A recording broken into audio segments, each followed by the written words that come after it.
Hello दोस्तों।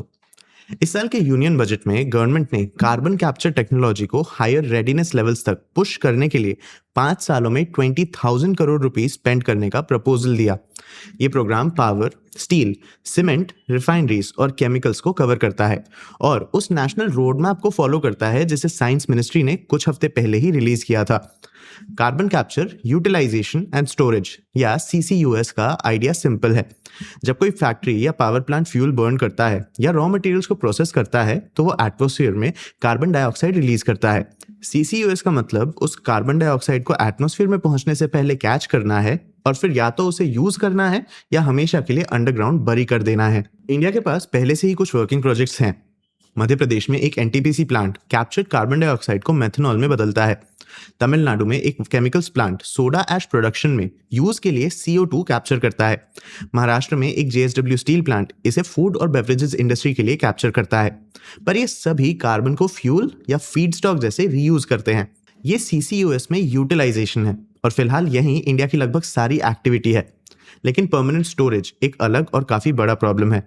जब methanol को फ्यूल जैसे बर्न किया जाता है तो कार्बन वापस एटमॉस्फेयर में ही चला जाता है। यूटिलाइजेशन इसे रिसाइकल करता है पर रिटायर नहीं करता। इसे हमेशा के लिए स्टोर करने का मतलब इसे जमीन के नीचे डीप अंडरग्राउंड इंजेक्ट करना है जहां ये सेंचुरीज तक रहेगा। इसके लिए एक ऐसी चेन की जरूरत है जिसे इंडिया ने मुश्किल से बिल्ड करना शुरू किया है। ये पता लगाने के लिए कि क्या रॉक इंजेक्शन एक्सेप्ट कर सकता है और गैस को होल्ड कर सकता है, वो अभी अपने पहले अप्रेजल और स्टोरेज वेल्स ड्रिल कर रहा है। कैप्चर करना तो फिर भी कम कॉम्प्लिकेटेड है। CO2 कैप्चरिंग इक्विपमेंट को एक ही साइट पर होना पड़ता है जिसे एक ही कंपनी चलाती है।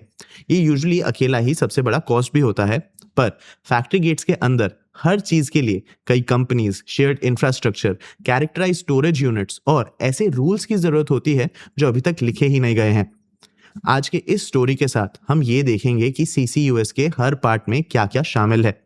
सबसे पहले हम कैप्चर प्रोसेस को समझेंगे, फिर हम कार्बन डाइऑक्साइड मूव करने के प्रोसेस को समझेंगे, हम कार्बन डाइऑक्साइड को स्टोर करने के प्रोसेस को भी समझेंगे, एंड में हम इस बिजनेस से रिलेटेड कुछ चैलेंजेस के बारे में समझेंगे। मैं हूं आपका होस्ट देव, आप देख रहे हैं मार्केट्स बाय ज़ीरोधा हिंदी। चलिए शुरू करते हैं। सबसे पहले कैप्चर प्रोसेस से शुरुआत करते हैं। CO2 लगभग कभी भी अकेला रिलीज नहीं होता।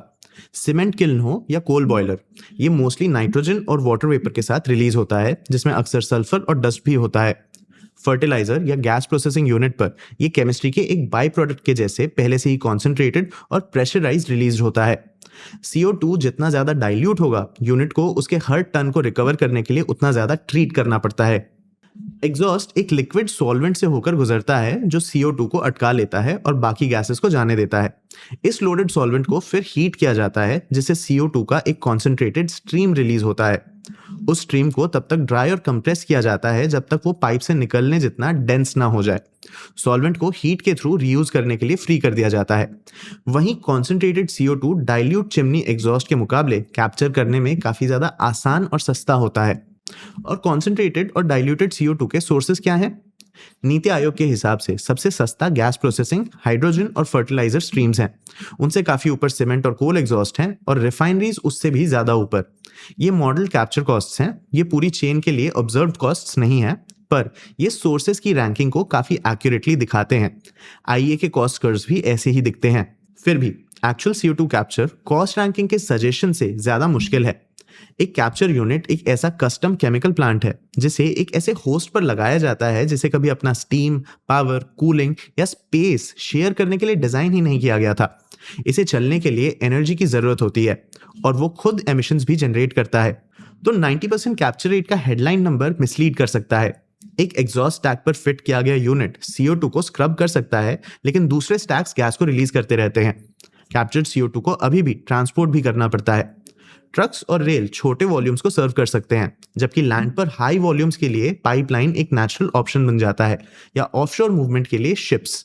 एक workable pipeline system individual plant से निकलने वाली पतली कलेक्शन लाइंस जैसी दिखती है, जो कुछ मोटे ट्रंक लाइंस को फीड करती है, जो पूल्ड फ्लो को स्टोरेज साइट तक ले जाती है। CEEW नाम के एक थिंक टैंक ने एक मॉडल बनाया है कि इंडिया ऐसे नेटवर्क को सस्ते में कैसे बना सकता है। सलाइन फॉर्मेशंस देश के काफी हिस्से में फैले हुए हैं जो पाइप्स को छोटा रखते हैं। बसॉल्ट महाराष्ट्र और मध्य प्रदेश में है, तो वहां तक पहुंचने में काफी ज्यादा पाइप लगता है। CEEW उड़ीसा, झारखंड और छत्तीसगढ़ के ईस्टर्न स्टेट्स को सबसे सस्ते अर्ली कॉरिडोर जैसे पॉइंट आउट करता है, क्योंकि एमिटर्स वहां पे ज्यादा जमा हुए हैं। पाइपलाइन बिल्ड करना महंगा है, पर अगर हाई वॉल्यूम्स मूव किए जाएं तो इसका ऑपरेटिंग एक्सपेंस कम हो सकता है। CEEW के मॉडल में एक बड़े बिजी नेटवर्क के थ्रू 1 टन मूव करने की कॉस्ट सिर्फ कुछ डॉलर्स आती है, जो इसे कैप्चर करने के आगे बहुत कम है। तो इस सीक्वेंस में हर पीस दूसरे पीस का इंतजार करता है। एक कैप्चर प्लांट बिना पाइप्स और स्टोरेज साइट के यूजलेस है, और एक पाइपलाइन तब तक कुछ काम नहीं कर सकता जब तक काफी प्लांट्स इसे फीड ना करे, और एक स्टोरेज ऑपरेटर तब तक स्पेंड नहीं करेगा जब तक पाइप्स और प्लांट्स ना आ रहे हों। ये कोऑर्डिनेशन ट्रैप है। पाइपलाइन के फार एंड पर प्रॉब्लम मैकेनिकल होना बंद हो जाता है और ज्योग्राफिकल बन जाता है। कार्बन को अब परमानेंटली स्टोर करने के लिए किसी जगह की जरूरत है। कार्बन को डीप सेलाइन एक्विफर्स, डिप्लीटेड ऑयल और गैस फील्ड्स या बसॉल्ट में इंजेक्ट किया जा सकता है। पर ऐसे रॉक्स को ढूंढना मुश्किल है जो ना सिर्फ कार्बन होल्ड कर सके, बल्कि जिनमें कार्बन को हर साल क्रैक किए बिना तेजी से इंजेक्ट भी किया जा सके। इस फैक्टर को इंजेक्टिविटी कहा जाता है। देखो, बसॉल्ट का एक केमिकल एडवांटेज है। इंजेक्टेड कार्बन इसके साथ रिएक्ट करता है और धीरे धीरे सॉलिड मिनरल में बदल जाता है, जो टाइम के साथ कार्बन लीकेज के रिस्क को भी हटा देता है। पर इंजेक्शन रेट्स साइट स्पेसिफिक होते हैं। इस सब में साइस्मिक सर्वेज और टेस्ट वेल्स लगते हैं। परमिट्स, इंजेक्शन वेल्स और मॉनिटरिंग काफी एविडेंस कलेक्ट करने के बाद ही आते हैं। इंडिया के पास काफी स्टोरेज रॉक है, पर इंडस्ट्रियल स्टोरेज जैसी उनकी वैल्यू अभी भी पता नहीं है। गवर्नमेंट बैक्ड फिगर्स रफली 400 से 600 गीगाटन्स कार्बन डाइऑक्साइड तक जाते हैं, पर वो सब के सब जियोलॉजिकल एस्टिमेट्स हैं, तो जरूरी नहीं है कि सभी यूजेबल साइट्स हों। जब रिसर्चर्स ने डेक्कन बसॉल्ट्स को रीअसेस करने के लिए साइस्मिक सर्वेज और बोरहोल डेटा का यूज किया, तो उनका एस्टिमेट गिरकर लगभग 41 से 76 गीगाटन्स हो गया, और ये भी एक ही एरिया में सिर्फ 3 वेल्स से कार्बन डाइऑक्साइड होल्ड करने जितने पोरस बसॉल्ट कॉलम के एक फ्रैक्शन को दिखाता है। कैप्चर्ड गैस का स्टोरेज एक ऐसा ऑब्लिगेशन भी क्रिएट करता है जो कार्बन को रॉक में इंजेक्ट करने वाली कंपनी से ज्यादा टाइम तक चल सकता है। आफ्टर ऑल, किसी को इंजेक्शन एंड होने के बाद सालों तक साइट को मॉनिटर करना पड़ेगा। एक लीक के कारण महंगे रिपेयर्स की जरूरत पड़ सकती है और पहले से बेचे क्रेडिट्स को वॉइड कर सकता है। जब प्रॉब्लम हो तब तक कार्बन स्टोर करने वाली कंपनी शायद जा भी चुकी हो सकती है। लेंडर्स के लिए ये एक्सपोजर प्रोजेक्ट की लाइफ से कई डेकेड्स तक जाता है। इसे आसानी से प्राइस या इंश्योर भी नहीं किया जा सकता, जो बोरोइंग की कॉस्ट को बढ़ा देता है। कुछ यूरोपियन रिजीम्स एक्चुअली रिस्पॉन्सिबिलिटी को स्टेट पर पास ऑन कर देती हैं, पर सिर्फ तब जब इंजेक्शन रुक गया हो, साइट सालों की मॉनिटरिंग के थ्रू स्टेडी रही हो और ऑपरेटर ने उसके फ्यूचर अपकीप में पे कर दिया हो।